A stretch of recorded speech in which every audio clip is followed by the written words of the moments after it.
Good evening, ladies and gentlemen. After Gerakan Merah leader Jamal Yunos took to the Selangor State Secretariat building yesterday asking to take a bath in Selangor Menteri Besar Azmin Ali's bathroom because he had no water, someone decided to reach out today and bring him some water.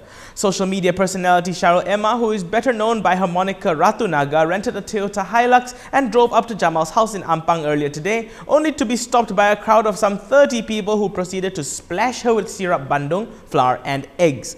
Her husband, who stepped in, also got his share of the cake batter, and eventually the outside and the inside of their vehicles were coated in the stuff as well. After the skirmish, Emma went on to state the obvious and talk about what happened, but she did raise an interesting point. She was there with her husband and a couple of other helpers from an NGO delivering the water. And then saya tak faham, saya sekarang ni datang hantar air, and then korang balas dengan keganasan dan gangsterism. Why? Saya tak faham. Kan?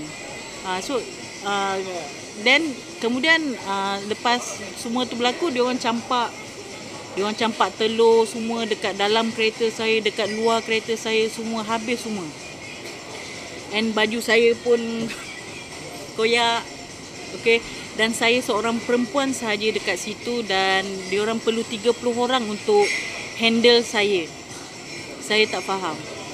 Ceritanya nak hantar air, kita nak kasih Jamal mandi, lalas Jamal balas gunakan air dekat rumah dia, mandikan saya pula. Itu cerita dia.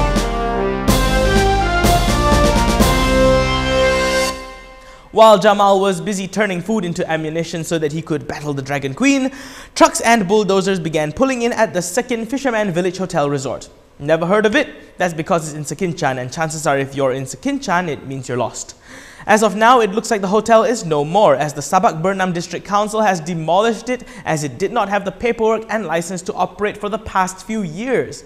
What does this have to do with Jamal? He is the owner of the joint, and given the proximity of things like this and his towel protest in front of the Selangor State Secretariat building, he claims that this is part of a vendetta by Selangor Menteri Besar Azmin Ali. Sekinchan Assembly person Ng Swee Lim threw his accusation out, saying that it is just a coincidence and that the council has sent Jamal notices, summons, compounds and all sorts of stuff you don't want to read in the mail for the past 5 years due to non-compliance. A pilot was killed and 3 others were injured when a plane operated by the Royal Malaysian Air Force crashed just after 5 p.m. yesterday. The Beechcraft B-200T plane went down at about 5:18 p.m. at the Butterworth Air Force Base near a munitions hold. The aircraft was commonly used as a surveillance vehicle. In response to this, the RMAF has grounded their Beechcraft fleet following orders from the Defence Minister Hishamuddin Hussein.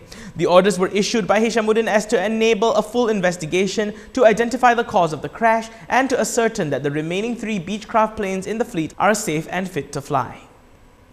Speaking of aviation, a Malaysia Airlines flight from London to Kuala Lumpur bearing the iconic flight number MH1 returned to Heathrow Airport in London after facing technical difficulties last night. In a statement released by Malaysia Airlines, the Airbus A380-800 that serviced this route experienced a technical defect on one of its doors in flight as the aircraft was flying over Germany. It also stated that in the interest of passenger safety, the captain made the decision to return to Heathrow Airport. The plane is to be evaluated by engineering staff and technical staff from Airbus. Singapore continues its swing at errant bankers, especially those who are tied to fraudulent practices linked to One Malaysia Development Berhad and the Swiss BSI Bank, which Singapore told to buzz off. Former BSI banker Yeo Jiawei was slammed with a 30-month jail sentence after being found guilty on witness tampering charges yesterday.